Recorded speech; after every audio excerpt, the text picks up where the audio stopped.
Undercover boss orders coffee and toast stops cold when waitress says tips barely pay her bus fare. Sorry, this table is reserved for regular customers. The voice wasn't loud but cold enough to freeze the quiet, mid-morning warmth of a cafe into stillness. The manager, Chloe Morgan, stood upright, a payment tray and hand eyes fixed on the man who was just placing his bag down at the corner table. There was no tension in her voice, no bitterness, no sharpness, but precisely because of that, her words hit the invisible line between welcome and rejected. 11:58 a.m. A soft spring sun streamed through the windows of Brass Bean Cafe Elmwood Branch. An old cafe known for its quiet atmosphere, its signature crispy toast, and a hand-painted picture hanging on the wall signed personally by its founder in 2009. The man being turned away, he was the one who painted that picture. Michael Foster, 50 years old, founder and owner of the nationally renowned Brass Bean chain. But this morning he wasn't here as a founder. No formal wear. No entourage. No special license plates. He walked in like a passerby, an old khaki jacket, dark jeans, a low baseball cap, and sunglasses that covered most of his face. Everything was intentional. Because today he wasn't looking for numbers. By the reports, the Elmwood branch was performing well, steady revenue, low costs, high return customers. But something didn't feel right. A few anonymous emails from staff, a couple of questionable online reviews, a phone call from a former barista mentioning attitude problems from local management. And Michael knew if you want to see the truth, you have to go look for it yourself. Just like in the beginning when he stood behind the espresso machine of this very spot. The table he chose wasn't random. It was the very first table that once served a customer who paid with their last coins and left behind a note that read, "Thank you. Your kindness this morning helped me survive another day." That table to Michael wasn't just a table. It was the soul of the brand. But today, that soul was being denied. "Sorry," Chloe repeated, her voice softer but no gentler. "This seat's for regulars. You can sit in the back near the kitchen." Michael gently took off his sunglasses, not to confront, just to see her more clearly. His eyes were calm. Not angry, not judgmental, but sharp like a lake just thawed after winter. "Are you sure?" he asked, voice low and steady. Chloe hesitated. In that instant, something about him felt strangely familiar. But with the gaze of someone who always maintains control, she quickly replied, "Yes." "Hope you understand." He didn't argue, just nodded and picked up his bag. Other customers either didn't notice or pretended not to. They went back to their laptops, lattes, and hushed conversations. Michael sat at a table near the emergency exit. Dim lighting. A faint smell of fried onions from the kitchen lingered in the air. To the unfamiliar guest, it might look like the only available spot. But to someone who knew this cafe inside out, it was the seat no one ever wanted.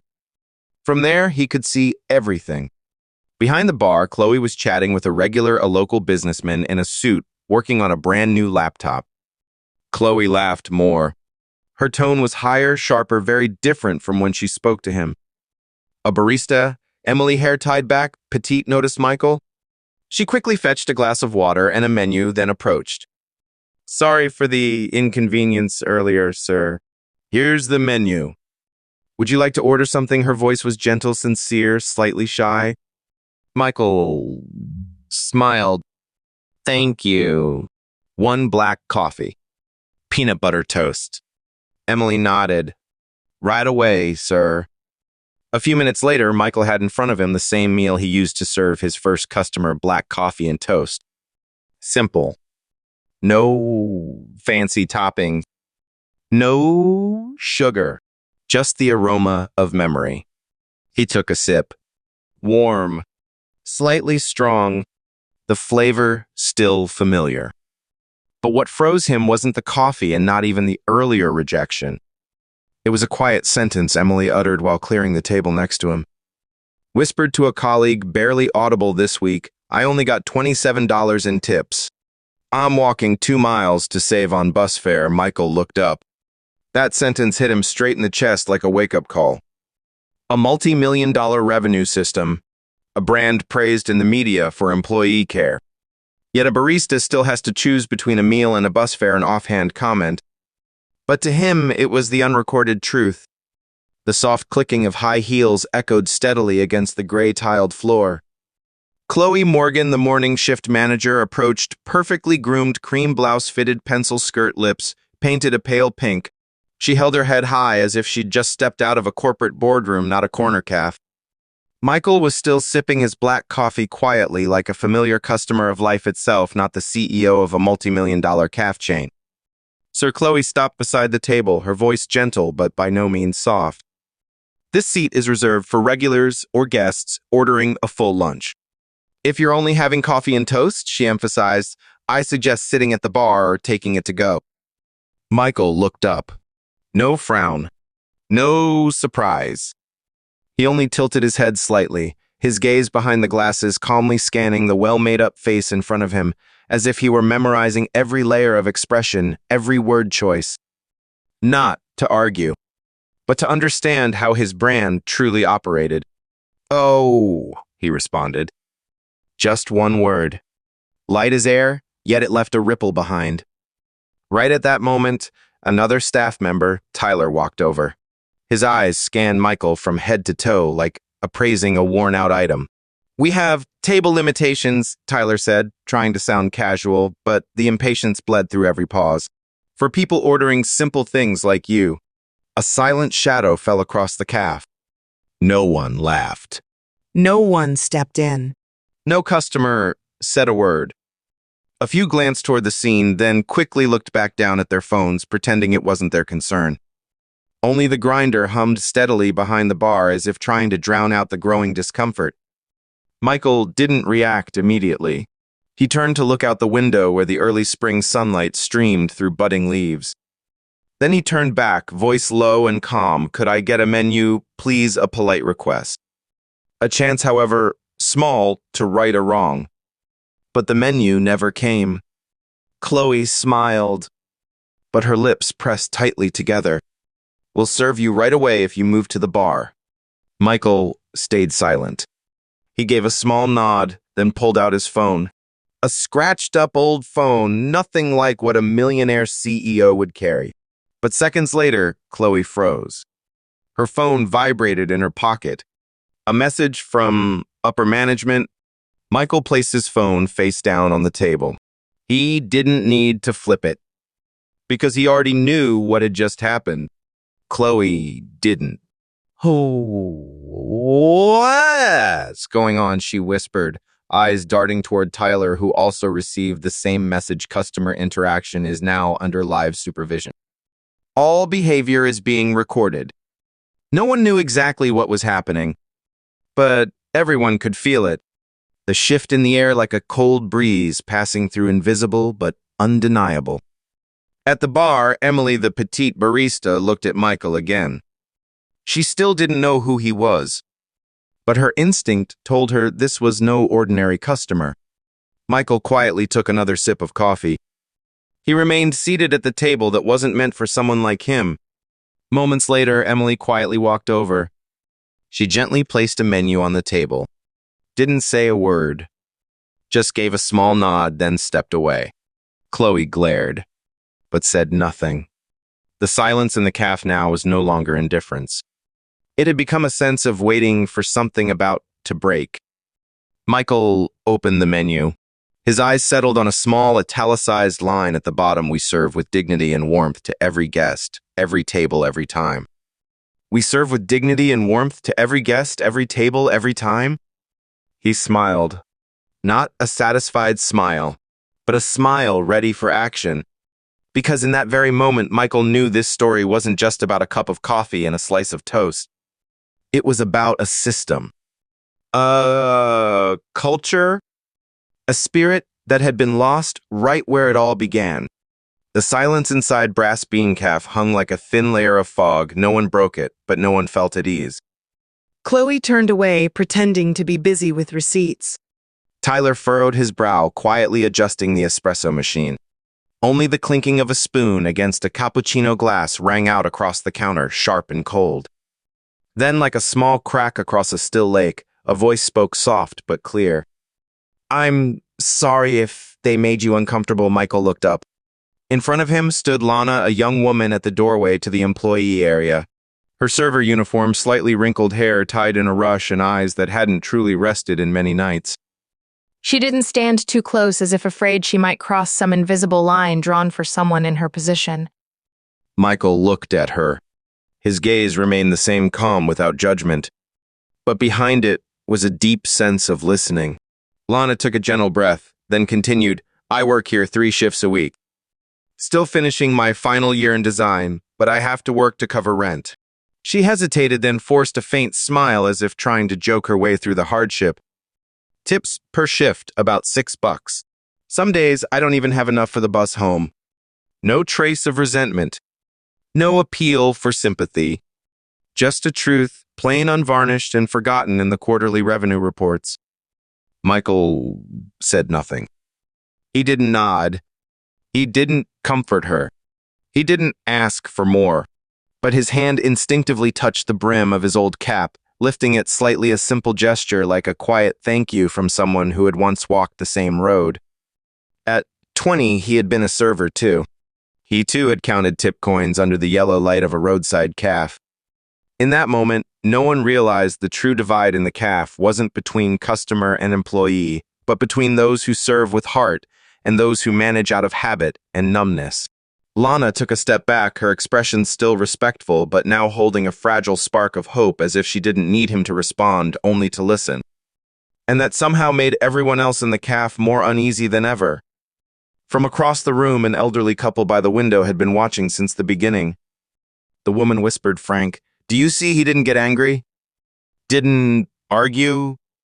But the way he looks, it's like he's documenting everything." Frank nodded slowly. "I bet he's not just some ordinary guy." Chloe stood behind the counter, overhearing bits of whispers. She began to sense that something was wrong. Something was changing, even though no one had said a word. Lana returned to the prep area, but her steps were slower. Not because she was tired, but because her heart was full of questions. She felt something strange, because that man, the one they initially turned away, was the only person today who made her feel seen. Michael was still seated. His right hand rested on the rim of the ceramic cup. His eyes paused at the engraved words on the bottom of the mug, "Good coffee comes with good company." He let out a quiet sigh. But not because the coffee was cold. It was because he knew what Lana just said was a warning. A warning about a silent disease eating away at the very system he had poured his youth into building indifference. 1 minute after Lana disappeared behind the curtain into the employee area, Michael slowly lifted his ceramic cup. He stood up. No loud noise. No table tap. No call for staff. He simply walked toward the cashier counter where Chloe was holding a roll of receipt paper, her eyes flicking up warily as she saw him approach. Michael said nothing. He placed the cup on the counter, its glossy granite surface reflecting the words "Good Company" from underneath. Then from the pocket of his old coat, he pulled out something slim the size of an ordinary membership card. Chloe saw it. Her pupils tightened slightly instinctively. It was a black card, no logo, no name, just a small gold emblem in the upper left corner. Only the highest level executives of Brass Bean knew of it. And those who understood immediately. Michael's voice remained calm, deep. No raised tone. No accusation. Only one sentence: "I'd like the total register from this morning's shift, including all tips that were left behind." Chloe froze. She didn't dare ask why. But her hands started to tremble slightly as she keyed in the numbers. A staff member in the back, one who rarely paid attention to the front, glanced over at Tyler and whispered, "Who is this guy?" Tyler didn't answer. But his shoulders had tightened. Chloe printed the receipt and placed it on the counter. Her hand tried to stay steady but still trembled faintly. Michael looked at the number on the paper, $247. He nodded gently, then slowly opened his wallet. This time, he pulled out a neat stack of cash 20s, 50s, hundreds, all crisp and orderly. He didn't count. Just pulled out $500 bills, placed them over the receipt, then folded it. He slipped the black card in between the folded sheet and pushed it toward Chloe. "This is my tip for this morning." Not because of the service, but because the system is exhausting the best people here. He looked up, not at Chloe, but at the sign behind the counter, Brass Bean Est, 2002, where the sunlight reflected faintly through the window pane. If even one guest is treated with bias, this brand has already cracked. His voice was still low, but something in his gaze made the entire caf go quiet. Chloe couldn't say a word, Michael nodded lightly. then turned away. Just a few steps from the counter, he stopped without turning back. "And Lana, she deserves more hours." That was all. Then he walked out. But that step to those in the caf felt like it left a mark on the tiled floor. Light, but indelible. Tyler turned to Chloe, whispering as if exhaling, "Damn it, that's him." Chloe didn't answer. Her eyes followed the closing glass door. Behind Michael, a middle-aged man, Frank took out his phone and pressed speed dial. "Gabe, you won't believe what just happened at the Elmwood branch." "Yes, Foster." Himself. From behind the counter, Lana peeked out. She didn't know what was happening, but she could tell the energy in the caf had shifted. Completely. Michael stepped into the center of the caf, where sunlight from the skylight lit up tiny dust motes hanging in the air. He removed his sunglasses. His full face now visible, no introductions needed, no explanations required. A hush swept the room. No longer the older man who ordered black coffee, but the living symbol of the very brand they all stood beneath. Brass Bean. He pulled out his phone and pressed a quick dial button. His voice wasn't loud, but each word was clear and firm. "Emily. Activate Protocol 117. I'm at the Elmwood branch. Right now." A single breath later, a woman's voice on the other end, Emily Park, Senior Director of Human Resources, replied, "Protocol 117 confirmed. Internal audit team is en route. We'll be there in 15 minutes. He ended the call. Michael turned his eyes toward the counter where Chloe Morgan stood frozen still, clutching the roll of receipt paper in her hand. He didn't raise his voice, but the weight in his tone silenced the entire space. "I'm Michael Foster. I founded Brass Bean 28 years ago." A few customers gasped. Lana covered her mouth with both hands. Tyler looked as if the blood had drained from his face. He stepped back, hitting the spice shelf.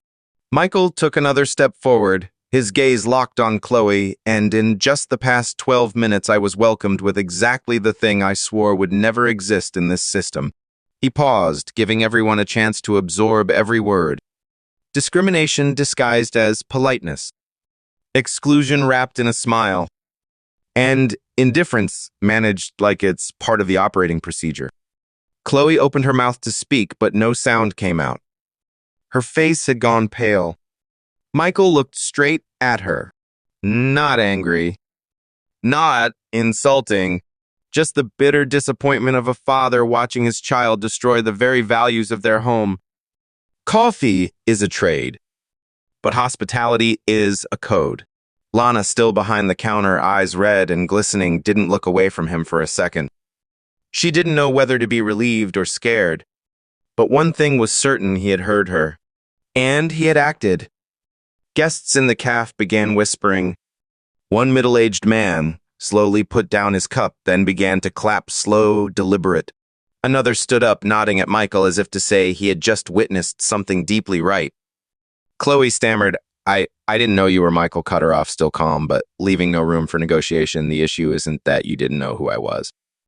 The issue is that you thought it was okay to treat anyone that way just because they didn't dress like your regulars." A gentle breeze passed through as the automatic glass doors opened slightly. And at that exact moment, 3 individuals in company uniforms, name tags reading Human Audit Internal Affairs, walked in. Michael nodded at them, then turned to address the caf. "For the next 48 hours, the Elmwood branch will be temporarily closed for a full audit of our operations, tip policy, and conduct standards." Chloe collapsed inwardly. Tyler tried to slip away, but was halted by a member of the audit team. Michael turned back and looked straight at Lana. and for the first time he smiled gently. Lana, you don't need to apologize for others. But your honesty today is the very reason Brass Bean was created in the first place. The young woman clenched her fists. Her face flushed, overwhelmed with emotion.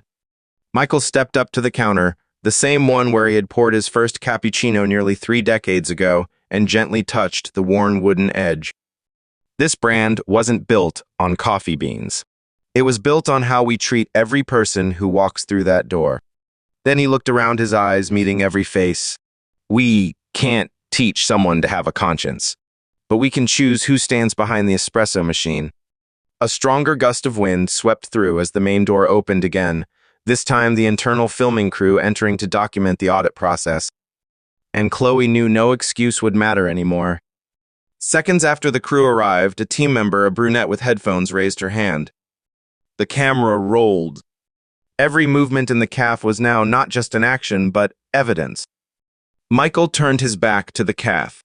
He walked over to a wooden board mounted on the wall by the entrance, the company's mission statement placed there on opening day. Beneath the worn glass, the faded but legible words read, "At Brass Bean customers don't buy coffee. They discover kindness." He removed his glasses, unlocked the frame, and carefully took the board down.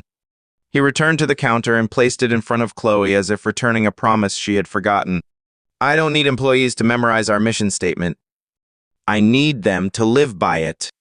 A final strike, concise, deep, and enough to make the room hold its breath. Chloe stood frozen. But her hands as they held the wooden plaque were trembling. Michael wasn't finished. He reached into his coat pocket and pulled out a printed A4 sheet.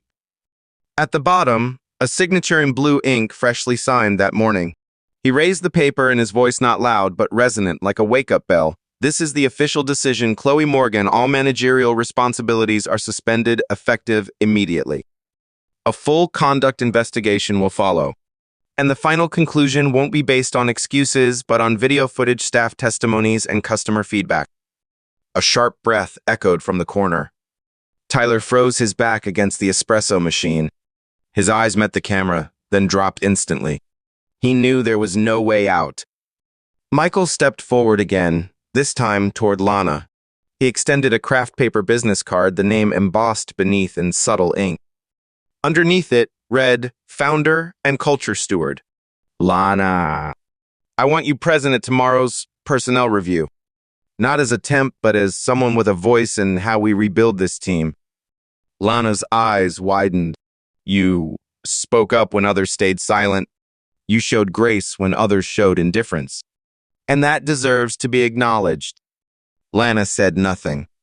But tears fell not from sadness, but because for the first time in months of working, she had seen justice made real. To the right of the counter, one customer stood. Then another. And then, without being told, a wave of applause began. Not the kind that cheers and celebrates, but the kind that honors in silence, slow, steady, and full of weight.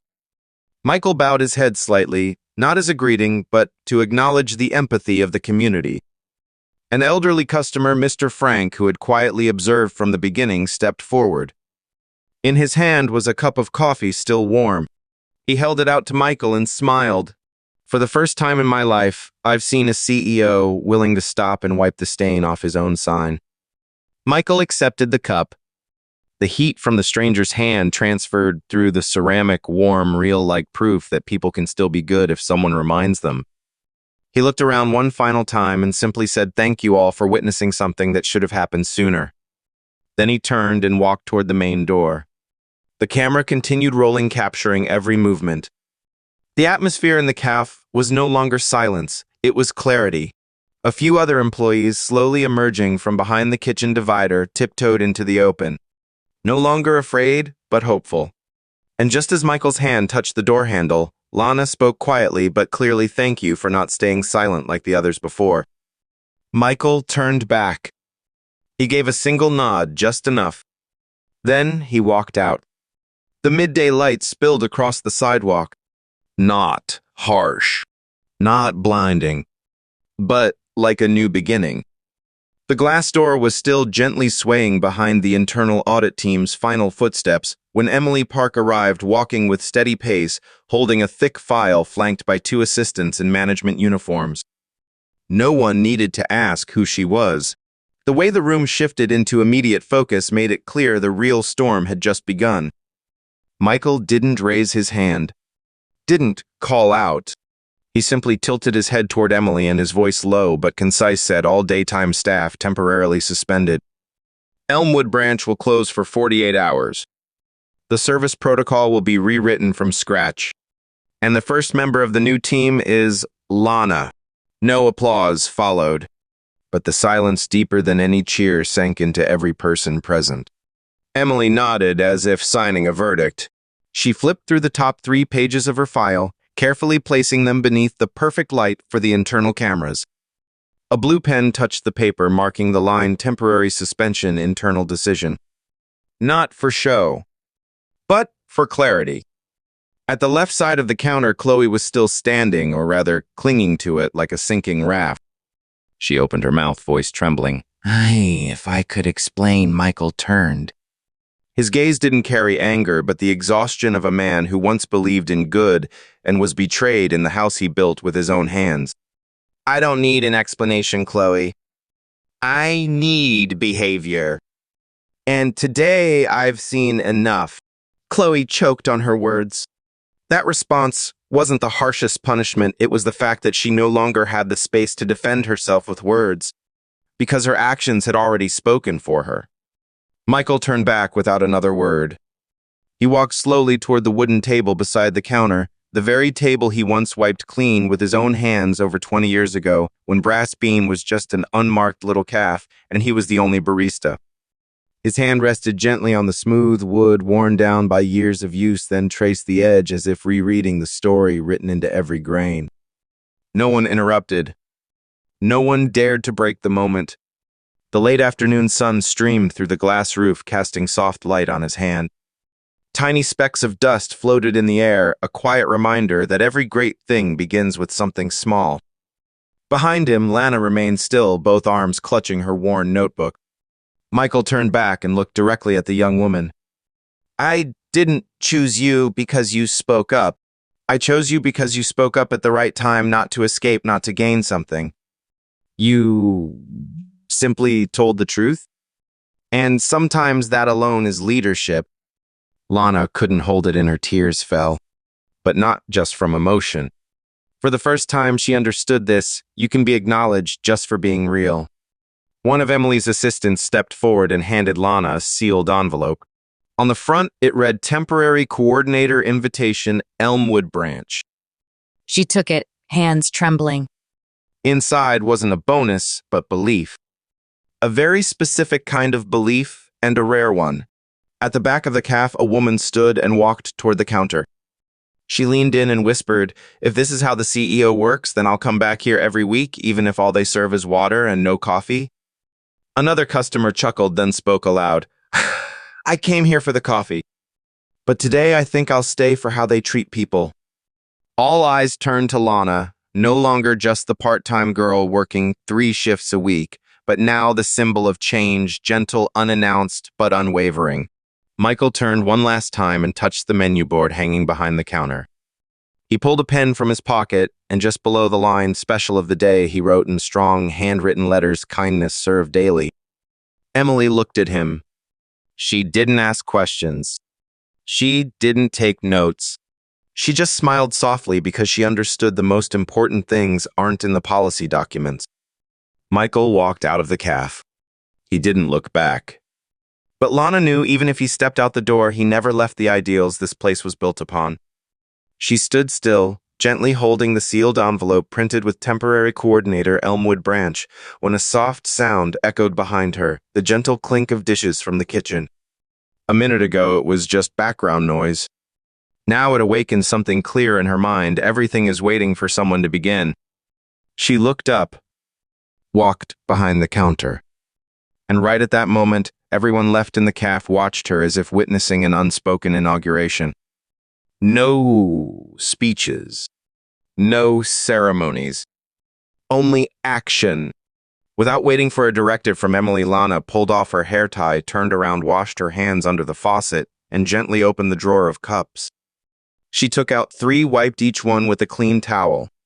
Her hands trembled slightly, but her eyes did not flinch. Tyler was still near the supply cabinet about to leave, but stopped when he saw Lana turn toward him. A moment of hesitation. Then Lana spoke first, not sharp, not bitter, just a clear request in the steady voice of someone who had just learned what it means to lead Tyler. If you still want to work here, start by cleaning the service trays. Tyler opened his mouth, then simply nodded. No one forced him. But something had shifted in Lana's eyes, and there was no room for resistance. For the first time during that entire shift, Tyler said nothing. He turned, picked up a cloth, and began working. An elderly customer leaned toward her companion. That girl, she's the reason this place has a real chance to change. At the bar, Lena continued her work. She gently passed each cup through the heat marker, resetting the entire setup for the service station. Emily stepped beside her, not to interrupt, but to witness. And after a while, she spoke very softly. I used to think I came here today to conduct an audit. But it turns out I came to relearn what real leadership looks like, and that it doesn't start with a title, but with the way someone picks up a towel. Lana smiled gently, but it wasn't a smile of pride. It was the kind of smile you wear when you know you're exactly where you're meant to be. And you're ready? A soft ding rang from the bell above the caf door. A few more customers stepped in. They hesitated slightly, sensing the tense silence lingering from earlier. But Lana, not wanting them to feel out of place, stepped out from behind the counter and smiled warmly. Welcome to Brass Bean. We're still serving, but today is a special day because we're starting over from the beginning. One of the customers, a middle-aged woman, glanced around and sensed something unusual. She set her bag down and asked, so is today the reopening of kindness? Lana smiled, this time a full, genuine smile. Yes. And it'll be served every day. Just like coffee. Behind her, Emily nodded subtly and jotted a few lines into her inspection notebook. Not about violations, but about potential. A branch may have drifted from its values, but thanks to someone young like Lana, it was being pulled back not by force, but by sincerity. Michael Foster had left. But Lana, the girl who once bowed her head to apologize for mistakes she didn't make now, stood tall eyes facing the door where new footsteps would enter. And every cup of coffee she served from now on wouldn't just carry a hint of bitterness, but also the taste of fairness. She placed the first 3 cups of the new day on a tray. Not for customers, but for Tyler, for a back kitchen colleague, and for Emily. She brought them out and set each cup in front of them without a word. And in that moment, like dominoes, the entire caf stood and applauded. No cue, no leader. Because everyone knew that moment was deserved, not for some grand gesture, but for someone who dared to begin again by doing what was right in a place that had gone wrong. The glass door closed behind Michael Foster with a soft thud, a sound that seemed to wrap up an old chapter and open something entirely new for Elmwood. He had only taken 3 steps before he stopped. He didn't turn around, just stood there, bathed in the golden afternoon light stretching across the stone sidewalk.